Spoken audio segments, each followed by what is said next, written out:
Maayong adlaw mga day. So welcome to Santa Fe Leyte. So mao ni ang Santa Fe Leyte nga lungsod mga day no. So diri na to makita mga day no ang kalapad o ginektarya na mga basakan.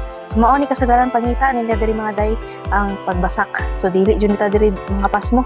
So kini diri nga lugar mga day sa Leyte, kasagaran jud ako nakita diri is mga kahumayan. So mga kabasakan dili lang diri sa Santa Fe. So halos nalibot na ko diri ang Leyte area. So dito pud paingon Ormoc basak gihapon din kung paingon pud ka og Southern Leyte same gihapon siya mga day. Sa pagkakaroon ng mga dino, so dili na kayo hago ang mga magsasaka tungod kay na may sila harvester, so dali ra kayo nila pag-harvest. So makita na to sa itong video nga na yung mga nag-harvest, mga harvester.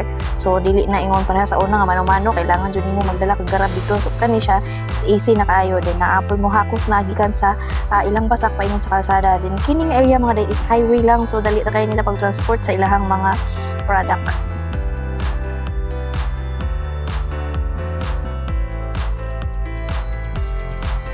Kanang halos nagdungan-dungan og tanong mga day. So mao na makita nato ang halos nagdungan sab sila og harvest. So na mga area nga wala pa ma-harvest siguro na lahi siguro na sila og tanong. So na mga nang-harvest na to diri karon o.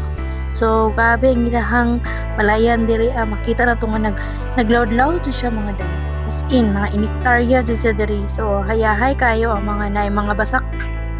Aside na dili mapas mo tungod kay daghang bugas, syempre makakwarta sab no at the same time. So dili lang nato lang langon ning mga magsasaka kay gabi ni sila og income o para na pag-harvest nila karon. So mga basak ani diri nga area, so dagko kay po ni sila og nakwarta ani.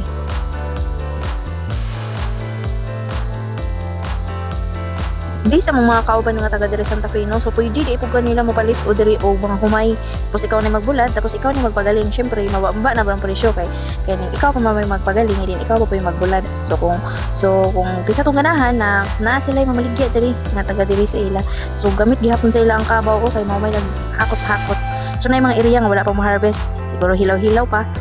Isa lang jud akong maingon no nga pasalamat ta kanunay sa Ginoo kay wala tay maabot nga grasya sa tuang matag adlaw kung wala ang Ginoo nagguide kanato. So mayong adlaw ug daghang salamat. Thank you for watching. Bye bye. Love you all.